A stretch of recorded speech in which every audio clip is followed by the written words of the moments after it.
The 24th of September 1923 dawned a normal day in Panjim, Goa at the height of the Portuguese colonial rule.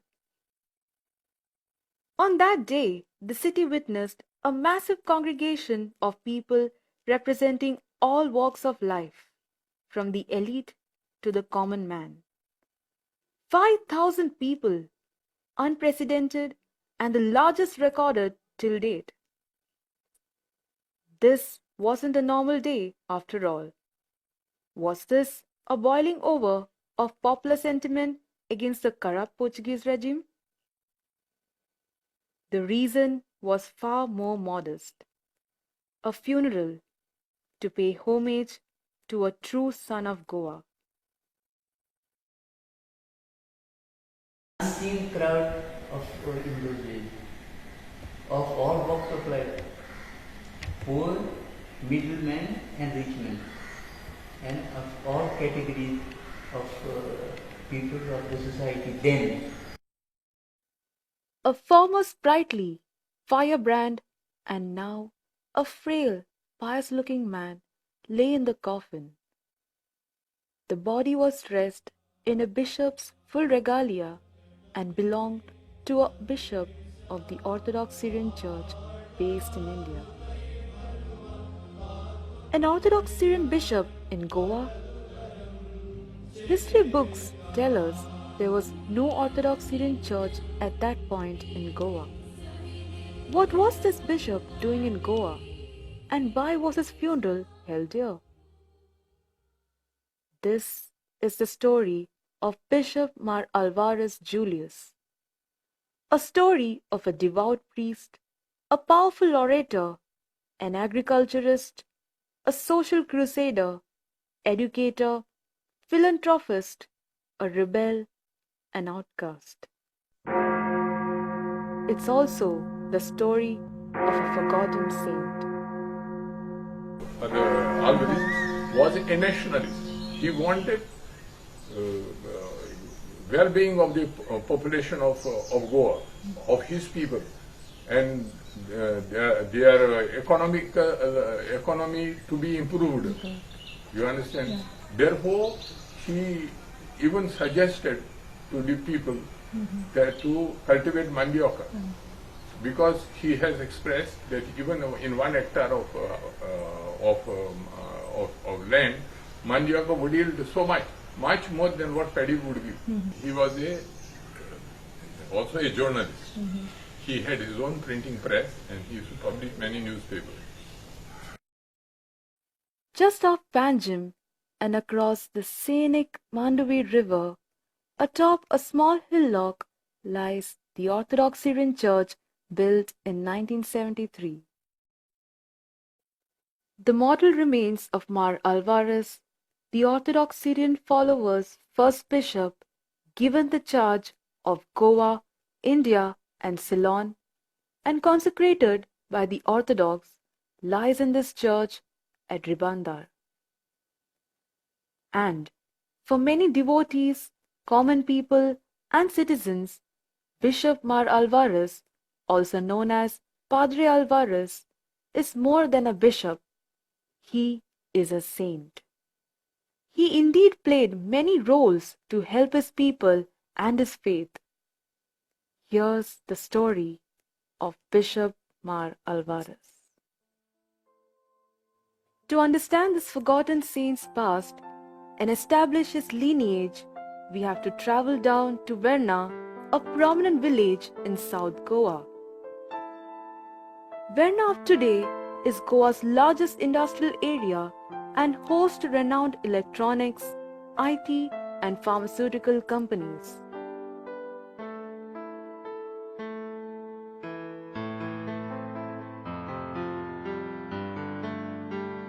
More than a century back, the economy of Verna thrived predominantly on agriculture. It was in this verdant village, steeped in religious fervor, that on April 29, 1836, Antonio Francis Xavier Alvares was born to José Baptista Alvares and Marina Expectação Lourenço. The Alvares household was referred to as Devangar, meaning House of God. That name bore testimony to the innumerable acts of charity performed by the members of that household. Born in a Christian family, Francis Xavier Alvarez was baptized on 6 May 1836 at the Verna Holy Cross Church. It still stands majestically by the main highway connecting North and South Goa. Father Alvares his house was next to our house, and this was an open space at that time, and this house was established then in 1925. Young Francis was then sent to a secondary school in Lutolim in South Goa.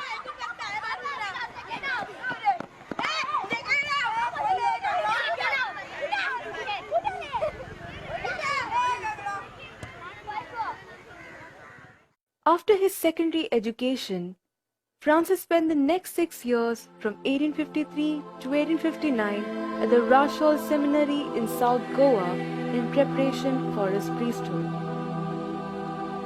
The prestigious and historical Rashol Seminary, established in the year 1609, is one of the oldest seminaries in India. It is a proud remnant of Goa's vibrant religious history. Alvarez was eager to receive the priesthood ordination and serve the people of Goa as a Roman Catholic priest. But he came to the realization that despite Goa's significant Christian population, there was no archbishop assigned to Goa from 1848 to 1862. Francis Alvarez understood that this was unlikely to change for a while, and his desire would have to be fulfilled elsewhere, which led young Francis to sail to Bombay.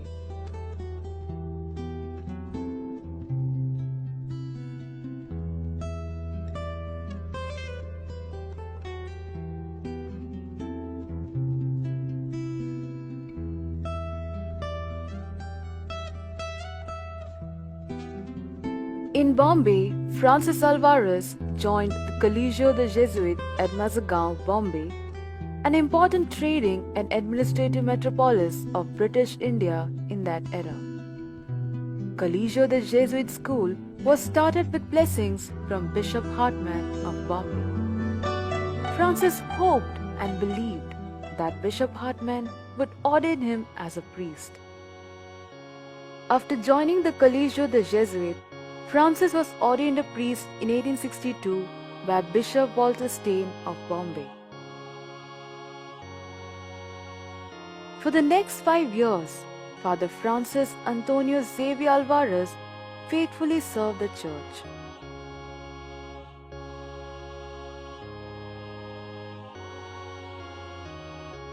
Father Alvarez returned to Goa in 1867, 9 years since he left his hometown.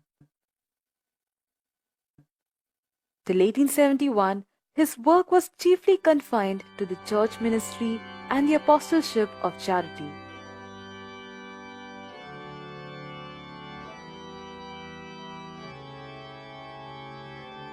At some point during 1871, Father Alvarez felt the need to channelize his energy to help the poor, the needy, and the downtrodden in Goa. This seems to have been the driving force for him to also start his first charitable association in Panjim. It is known that through the work of Father Alvarez's charitable association, there was a considerable reduction in the number of wandering beggars in and around Panjim city. The year 1876 was a turning point in Padre Alvarez's life. Attentive to the impact of reaching out to a wider audience, he started contributing articles to an influential weekly magazine called Our Cruz. He went on to become the editor of Our Cruz. His articles were critical of the corrupt Portuguese regime across the board, civil, religious, and the political functioning.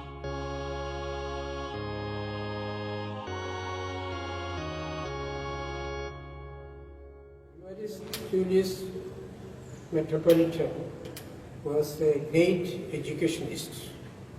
In the name of Mary and Jesus, a school was started. That was in 1877. He was the first director, and he has appointed another 6 teachers. Of course, all 6 were priests only. After becoming a bishop, he started an English medium school. Though he taught Portuguese, Latin, French, English and all, he was so much considering to the mother tongue. He, in his books and other things, he was telling the parents, students, at least at the early stage, their primary education, they should study Kongani. The year 1876 recorded the deadly cholera, reaching epidemic proportions in Goa.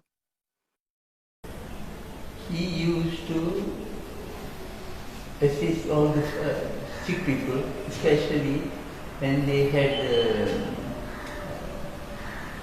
cholera, smallpox, and pest, which is plague. Not only by giving medicines, besides giving medicine, he published a booklet to give directions to how to cure the disease. Father Alvares treated the suffering victims, sometimes in their own homes and even at his house in Fontanas, the modern-day Latin quarters in Panjim. Apart from that, this was during the life of the patients. On their death, he used to carry the bodies or dead bodies on their shoulders and take them to the burial, which hardly even any relative was coming forward to do such jobs, because they were thinking that it was a contagious thing, and which was in fact contagious. And all these funerals were taken place during the night time only, which were allowed, not during the daytime.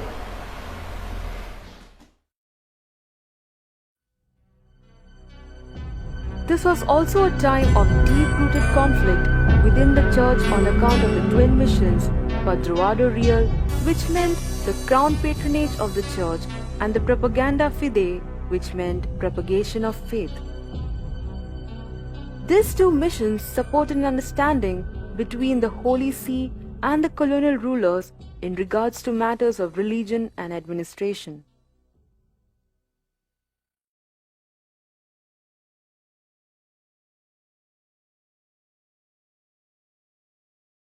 Padroado mission and Propaganda Fidei mission both were for the expansion of the Roman Catholic Church. And Padroado mission was under the patronage of the Portuguese regime, and Propaganda Fidei was under the patronage of the Pope of Rome. In 1880, Archbishop Dom Antonio Sebastian Villante takes charge of Goa. In the year 1882, Archbishop Dom Villante came to Goa, and he was very arrogant in his nature. So there was lots of problem in Goan jurisdiction. No one was happy with his attitude.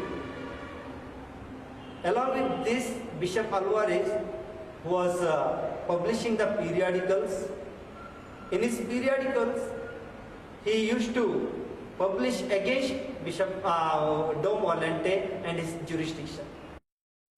Archbishop Villante successfully banned Acruj on 27 July 1882. Anticipating such a move, Father Alvarez launched a new magazine, A Verdad, or The Truth. Predictably, the relationship between the Archbishop Villante and Father Alvarez started deteriorating.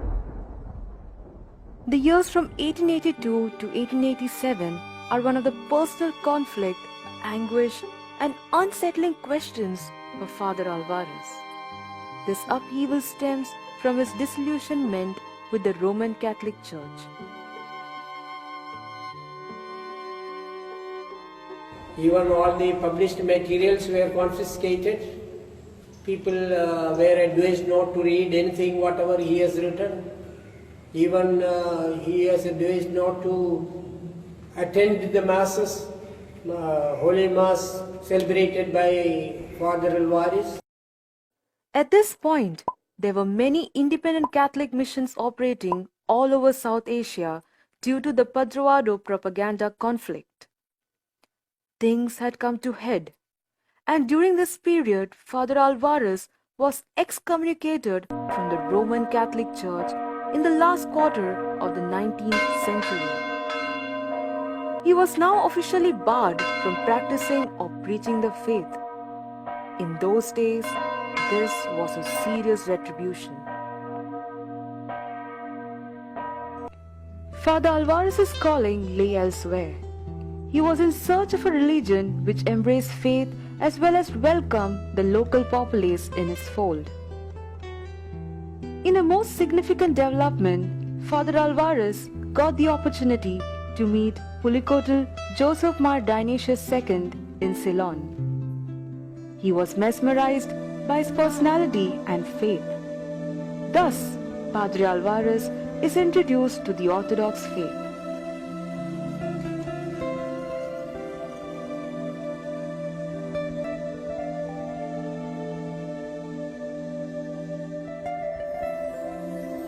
Ever the perfectionist, Father Francis Alvarez immersed himself in studying the Orthodox faith in depth and officially joined the Orthodox Syrian Church in 1887, a watershed event in his life. Father Alvarez continued his mission to spread the faith across Ceylon. He spent 2 years nurturing the Church of Our Lady of Good Death and other churches which he had helped establish in Ceylon.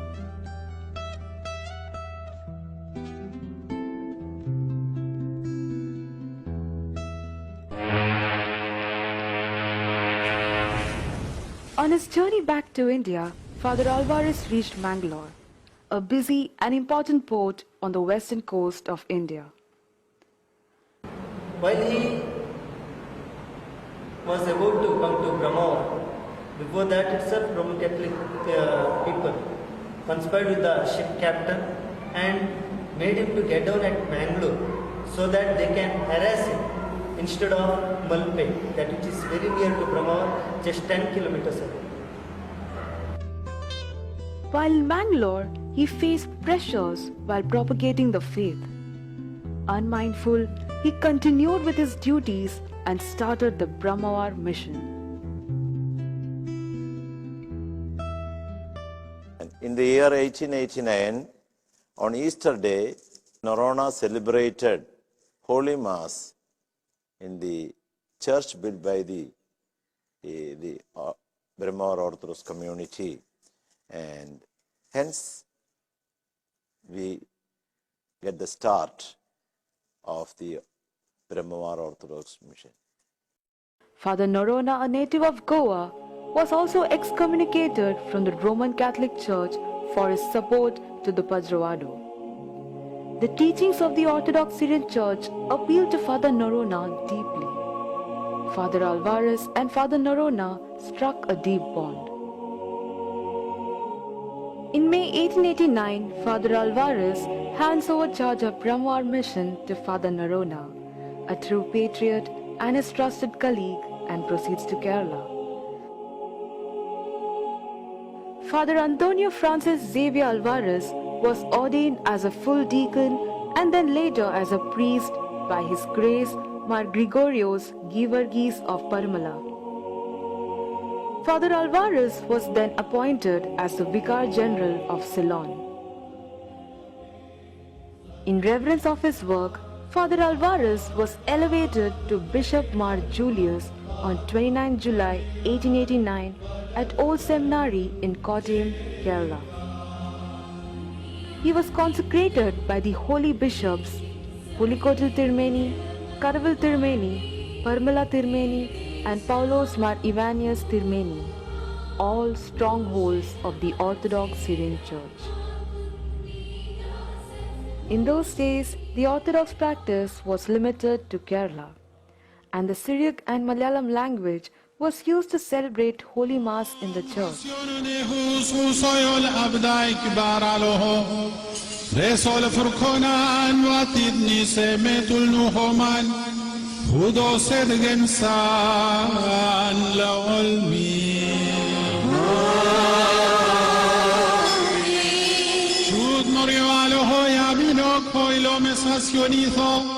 Barekoi leken shohanun sogudai lam kablil fadrok badmok yakiro lahu soyod hawbe wal shubukono dautohe wal galiyu safe dakdo maikmoran baloha lawal min.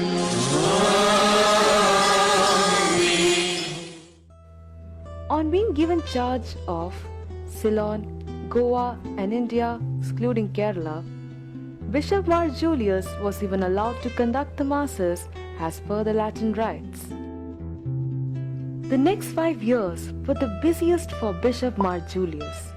He crisscrossed the 3 regions under his charge, helping build and strengthen the faith. On May 27, 1892, Bishop Julius consecrated a French national, Father René Villate, who joined the Orthodox Indian Church. There were several priests of various nationalities who joined the Orthodox Syrian Church. After serving the faith and discharging his duties across the regions, by the end of 1892, Bishop Alvares Mar Julius returns to Goa.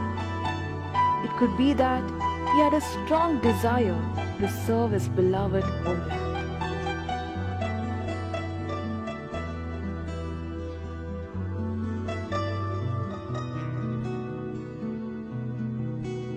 It was the beginning of the nativity season in Goa, and the people were busy with the Christmas festivities.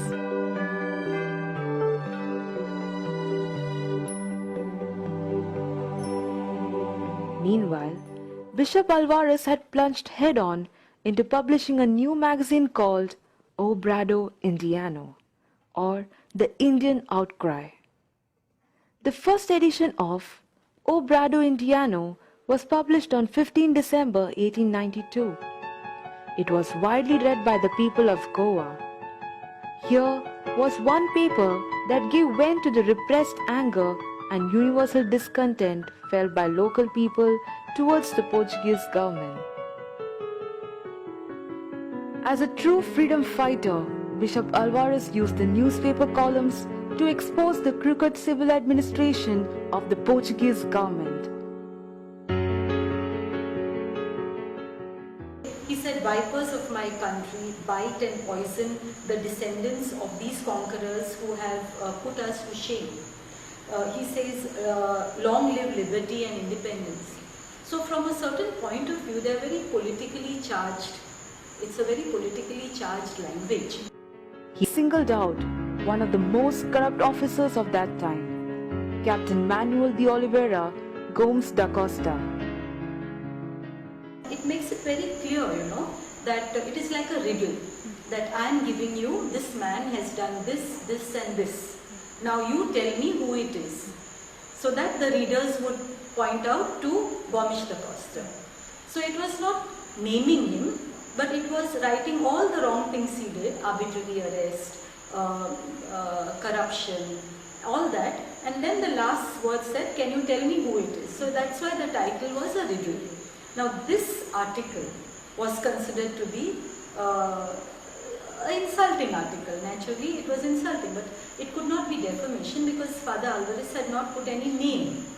Okay, but it was certainly insulting, but not in the nature of sedition. Okay, and you find 3 weeks later, on 19th August 1895, that is the first arrest after this article. So these are remote causes, but this could be the immediate cause of the arrest. Not one to be outdone by a minor religious person, Captain Manuel prepares for battle. He lay in wait for an opportunity to clamp down on Bishop Mar Julius.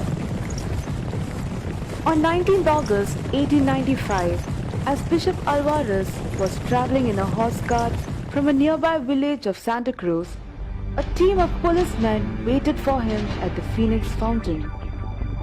They attacked the socialist and arrested him right away. They then forcefully stripped him of his episcopal vestments. This was only the beginning of the official reprisal. The humiliation continued, and the officers of the law forced Bishop Julius to remove his religious cross and his ring, both which he steadfastly resisted, saying, "You can do so or tremble." He was outnumbered, and Bishop was violently overpowered by the policemen who got his religious adornments forcibly removed. The main reason was this a riddle to be solved, but the reasons given were certain sections of the Portuguese penal code. For example, section 130. It said that those who do not respect Roman Catholic religion and do not practice it should be punished. Section 134 said those who pretend to be Roman Catholics should be punished. Section 135 said that being Catholic and denouncing being Catholic, you have to punish this person. Section 235 said those who publicly wage a war against, those who publicly wear gowns and insignias of, like the Syrian Catholic gown, etc., they should be punished. And throughout the case, one must understand that Father Alvares is referred to as ex-priest. So the Roman Catholic Church does not accept him to a very large extent. The case, of course, is not filed by the church. It is filed by an individual person, the police. And when we say the police, we say the government, But you find by this time there was a kind of a direct confrontation between the Roman Catholic Church and what Father Alvares believed in. The officials were not done yet. In utter humiliation, Bishop Alvares was paraded naked through the streets of Tanja. And very surprisingly, there were about 500 people of Fontainebleau who were following him, like cheering him on and jeering Gomes da Costa. Making fun of Gomes da Costa, but praising Father Alvares. To add on to the turmoil, Bishop was then confined to a filthy room without chair, table and bed, and the floor smelled of urine and faces. In spite of the sufferings, he spent the whole night in prayer and reverence.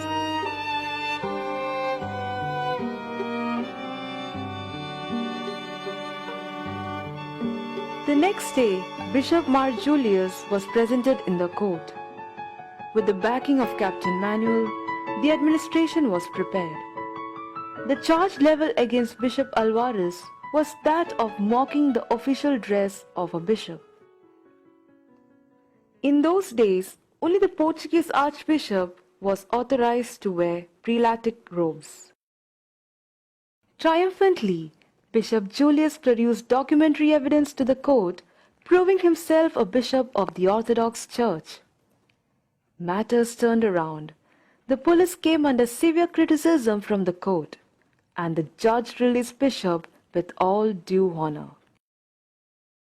The embarrassment heaped by the court only added fire to Captain Oliveira's hatred towards Bishop Alvares.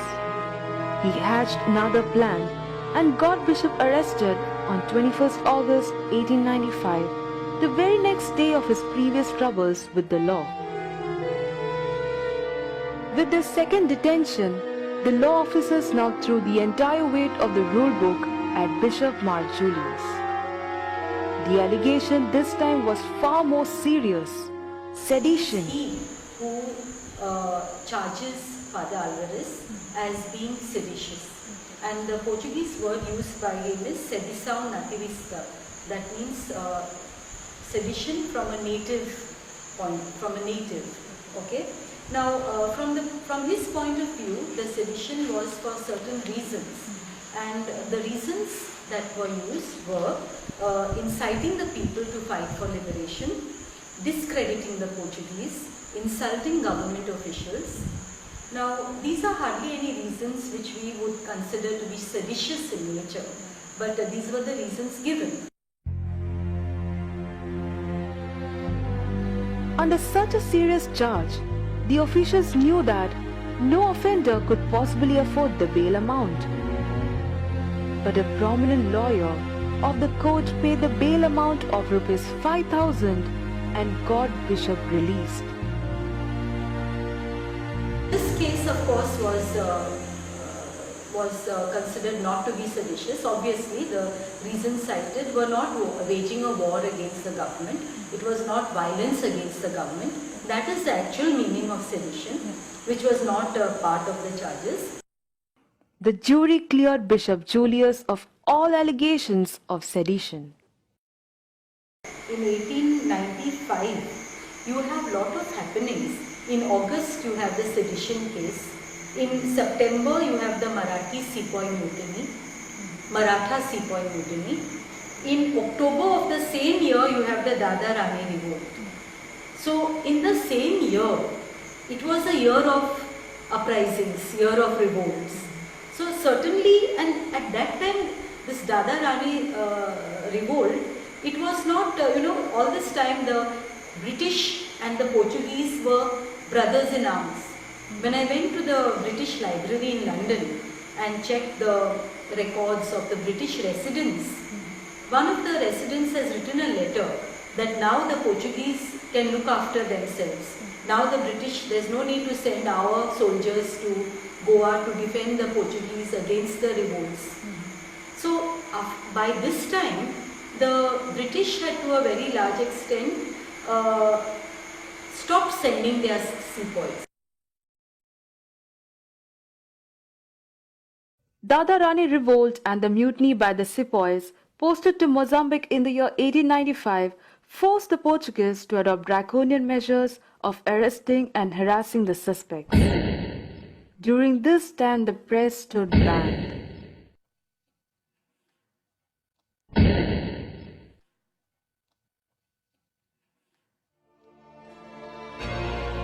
With the continuing persecution and a potential threat to his life, Bishop Alvares had little option but to leave Goa. He travelled 45 miles through the forest of Kankan to reach Karwar and then to Brahmawar in Karnataka. He travelled to other parts of South India and Ceylon to continue his missionary work.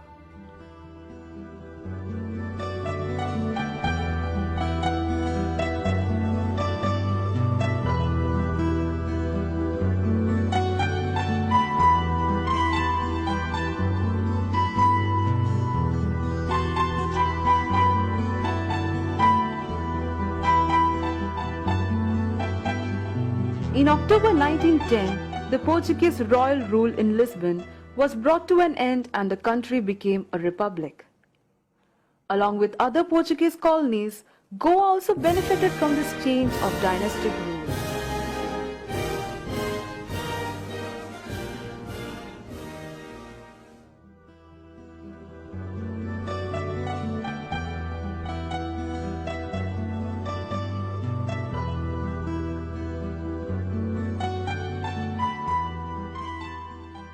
In 1910, the constitutional monarchy changed to a republic, where there was no king. It was a republic. The people elected their government. Now with this, there were winds of change, where the Hindus who were for so many centuries treated as second-class citizens were now treated as equal citizens, where people from all religions were given government jobs. There was freedom of religion. People were allowed to practice, preach and propagate their own religion. In the previous centuries, you found people running away from Goa in order to protect their faith, running away with the deities, with their gods. So there was no freedom of religion. But after 1910, there was total freedom of religion.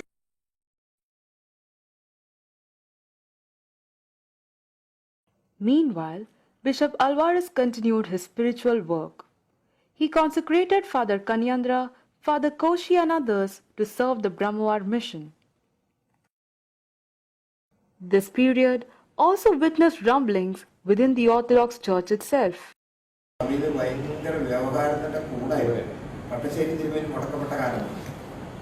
8 June 1911, the Patriarch excommunicated Vattasharal Tirumeni. Bishop Julius and many other bishops in turn declared their support to Vattasharal Tirumeni.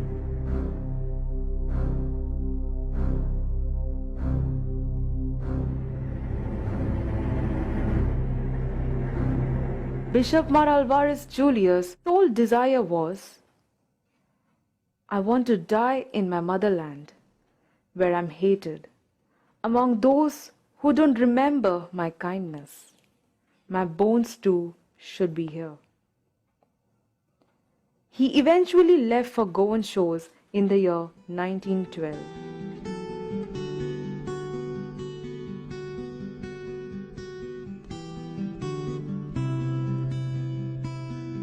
Though he was 76 years old, yet his urge to serve the poor was still alive and unflinched. For the rest of his life, Bishop Alvares lived for the poor and the downtrodden, where his house was heaven for the poor. In spite of his deteriorating health, he was often seen on the streets of Panjim with the help of a walking stick, collecting alms to serve the poor.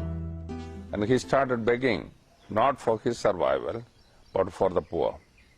Once a person spit at his begging bowl, and in turn he said, "That's for me, but give something for the poor." This is a charismatic person who was courageous enough to various kinds.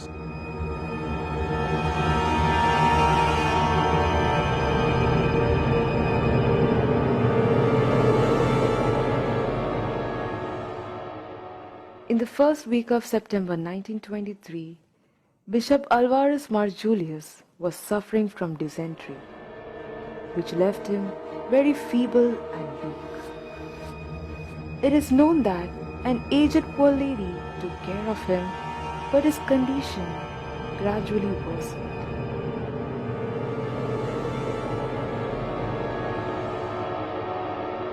Bishop Alvares needed medical attention immediately, and he was finally taken to the charitable hospital at Ribandar by his friends.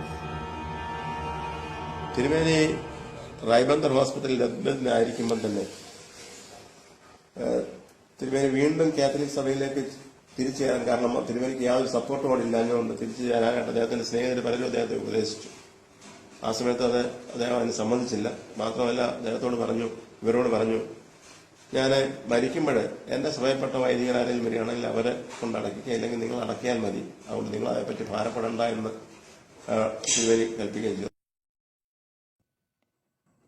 On 23rd September 1923, Bishop Alvares Mar Julius took his last breath in the general ward of the charitable hospital at Ribandar, Goa.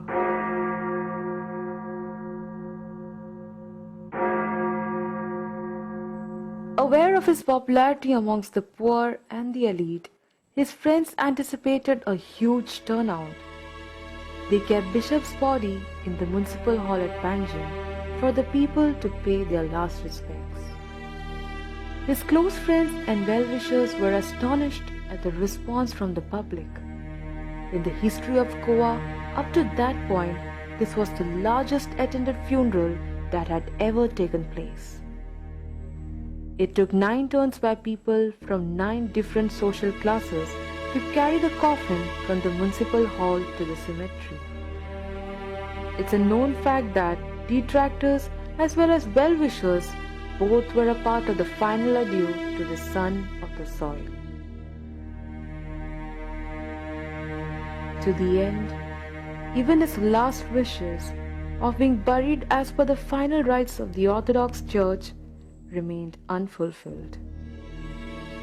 Instead, Bishop Alvares was buried in an isolated part reserved for the outcast in the Santini Cemetery, where he lay forgotten for years.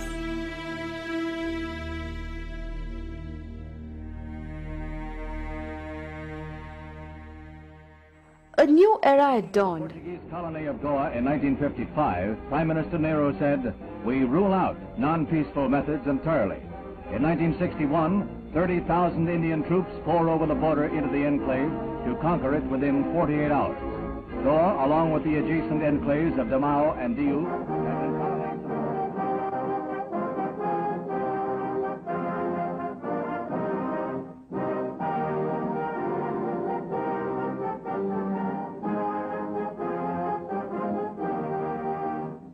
And now for an astonishing turn of events which would ultimately help restore Bishop Alvares Mar Julius's works of life.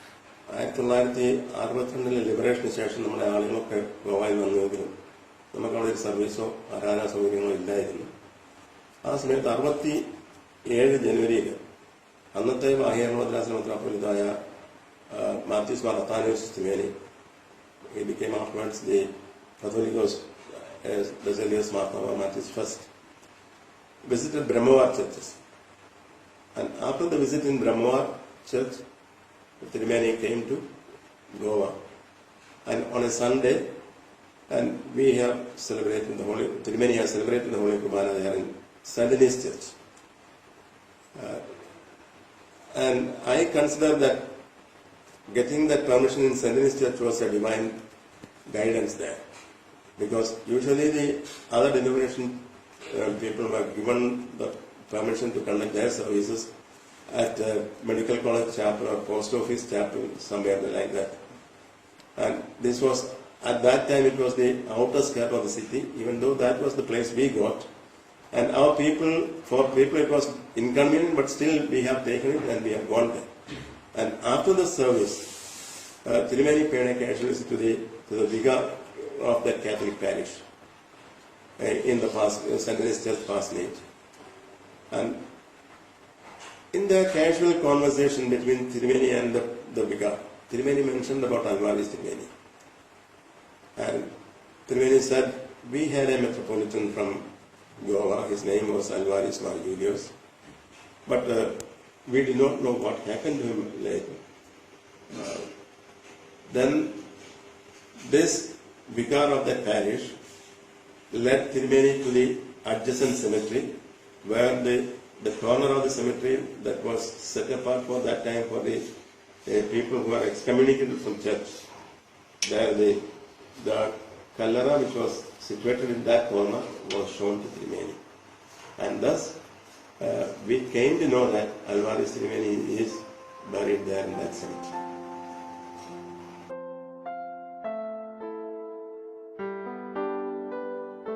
The news spread amongst the faithful, and the community had now the opportunity to pay tribute to the much-loved Bishop Alvares Mar Julius.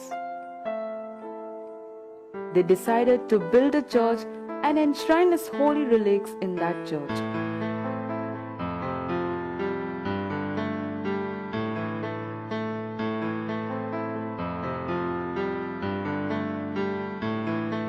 Municipal Mayor ആയിരുന്ന Francis alleluia Menezes, അദ്ദേഹം അതിനുവേണ്ടി പ്രത്യേകമായ initiative എടുത്തുകൊണ്ട് കൗൺസിലിന്റെ ഒരു തീരുമാനപ്രകാരം ഈ റിലക്സ് മാറ്റുന്നതിനായിട്ടുള്ള ഒരു അനുവാദം നമുക്ക് തന്നു. അപ്പോൾ അന്നത്തെ മദ്രാസ് മെത്രാപ്പൊലീത്തായിട്ട് 1979 ചാർജ് എടുത്ത തേവലോസ് തിരുമേനി ആദ്യമായിട്ട് ഗോവയെ വിസിറ്റ് ചെയ്യുകയുമാണ്. പരിശുദ്ധ ബാബാതിരുമേനിയുടെ കൽപ്പനയിൽ ഉണ്ടായിരുന്നു. അത് കിട്ടുന്നത് എന്താണെന്ന് നമുക്ക് അറിയാൻ പാടില്ലാത്തതുകൊണ്ട് ഒന്നുമില്ലെങ്കിൽ മണ്ണെങ്കിലും അതിൽ നിന്നുള്ളത് വായിക്കൊണ്ട് പോരുക എന്ന്. അതിനുവേണ്ടി അതുപോലെ ഒരു ചെറിയ അംശം ബ്രഹ്മവാർ ചർച്ചിന് കൊടുക്കണമെന്ന് ആവശ്യപ്പെട്ടിരുന്നു. അതിനുവേണ്ടി 2 പെട്ടികൾ തടി കൊണ്ടുള്ളത് ഉണ്ടാക്കി. കല്ലറ തുറന്നപ്പോൾ അത്ഭുതകരമായിട്ട് തോന്നിയത്, തുറന്നു കഴിഞ്ഞ ഉടനെ അതിന്റെ ഏറ്റവും മുകളിൽ 1 ഇഞ്ച് ഈ ലൈം വാട്ടർ ഇട്ട് നിറച്ചിരുന്നത് മാറ്റി കഴിഞ്ഞപ്പോഴേ ഈ ഒരു ലെഡ് ബോക്സിൽ തിരുമേനിയുടെ മുഴുവൻ അസ്ഥികളും വർണ്ണം പോലും കേടില്ലാതെ, നമ്മുടെ സങ്കീർത്തനത്തിൽ വായിക്കുന്ന പോലെ അസ്ഥികൾക്ക് ദ്രവത്വമില്ല എന്ന് പറഞ്ഞിരുന്ന പോലെ ഒരസ്ഥി പോലും ധരിക്കാതെ മുഴുവനും അസ്ഥികളും കൂടെ ഉള്ള കളക്ഷൻ അതങ്ങനെ കിട്ടുകയുണ്ടായത്. By 1892, the relics were respectfully moved to their final resting place at the St. Mary's Orthodox Syrian Church in Ribanda. The faithful had a sacred place where they could pay homage to their beloved saint, Bishop Alvares Mar Julius. Restored to his true glory and in celebration of his saintly life, Bishop's mortal remains lie at this church till date. Bishop Alvares Mar Julius will never be forgotten and will always remain a saint. ഒരു രത്നം എത്ര ആഴത്തിൽ കുഴിച്ചിട്ടാലും ആ രത്നം തന്നെയാണ്. അത് നമുക്ക് അത് കണ്ടെത്തി അതിനെ ഉപയോഗിക്കാൻ സാധിച്ചില്ല എന്നുള്ളത് നമ്മുടെ കുറവുമായിട്ടായിട്ട് തന്നെ കാണാൻ പറ്റുള്ളൂ. അതിന് വേരിയസ് റീസൺസ് ഉണ്ടാകും. അതേ സമയം കൊണ്ട് നമുക്ക് ഈ രത്നം അവിടെ കിടക്കും, ഈ ലോകം വരെ കേട്ടോ, ആരതിന് വീട്ടിൽ എന്ത് രണ്ടും ലവറും പിന്നെ മണ്ണും വായിട്ടാലും ഇത് ഈ വിശുദ്ധി എന്ന് പറയുന്നത് അതിന്റെ മേലിലെ മാലിന്യങ്ങൾക്ക് മൂടാമെന്നല്ലാതെ വിശുദ്ധിയെ അശുദ്ധി കൊണ്ട് നശിക്കാനാണ്. പീഡനങ്ങൾ ഏറ്റുവാങ്ങി ദൈവസന്നിധിയിലേക്ക് കടന്നുപോയിട്ടുള്ള ആ പരിശുദ്ധ പിതാവിനെ സഭയുടെ മുൻപാകെയും സമൂഹത്തിന് മുൻപാകെയും വെളിപ്പെടുത്തുവാൻ തക്കവണ്ണമുള്ള പ്രയത്നം തീർച്ചയായും അനുഗ്രഹകരമാണ്. തിരുവെഴുത്തുകളിൽ കാണുന്നൊരു വാചകം ഇപ്രകാരമാണ്: ഒരു നീതിമാനെ നീതിമാൻ എന്ന് കരുതി നാം പ്രവർത്തിച്ച നീതിമാന്റെ പ്രതിഫലം പ്രവർത്തിക്കുന്നവർക്ക് ലഭിക്കുമെന്ന് കർത്താവ് അറിയിച്ചിരിക്കുന്നു. Every day, morning and evening, when I say prayer, what is called Thanksgiving, at that time one of my prayers is, I pray to the Lord. I say, Venerable Mar Julius Bishop Alvares, to please intercede for me and my wife, seek pardon for our sins, and grant us good health.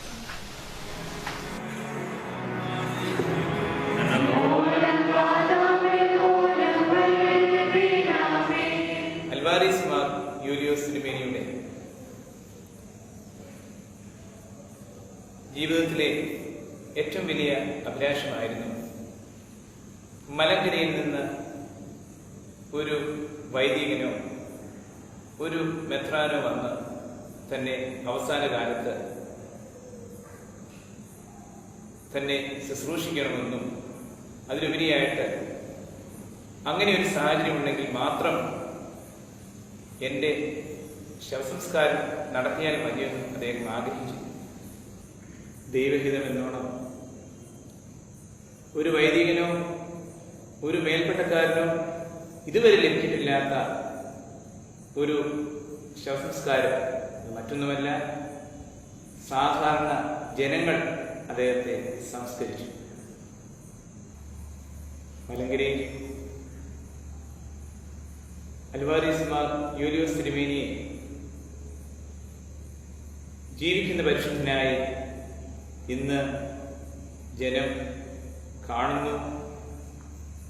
ആ പരിശുദ്ധന്റെ മധ്യസ്ഥതയിൽ അഭയം പ്രാപിക്കുന്നു. ഈ തലമുറയിൽ, വരാനുള്ള തലമുറയിൽ ഈ യാഥാർത്ഥ്യം തിരിച്ചറിഞ്ഞ് വിശുദ്ധിയോടുകൂടി അദ്ദേഹത്തിന്റെ മധ്യസ്ഥയിൽ അഭയം പ്രാപിക്കുവാൻ ദൈവം സംഗതിയാകട്ടെ എന്ന് പ്രാർത്ഥിച്ചുകൊണ്ട് നിർത്തുന്നു. നന്ദി.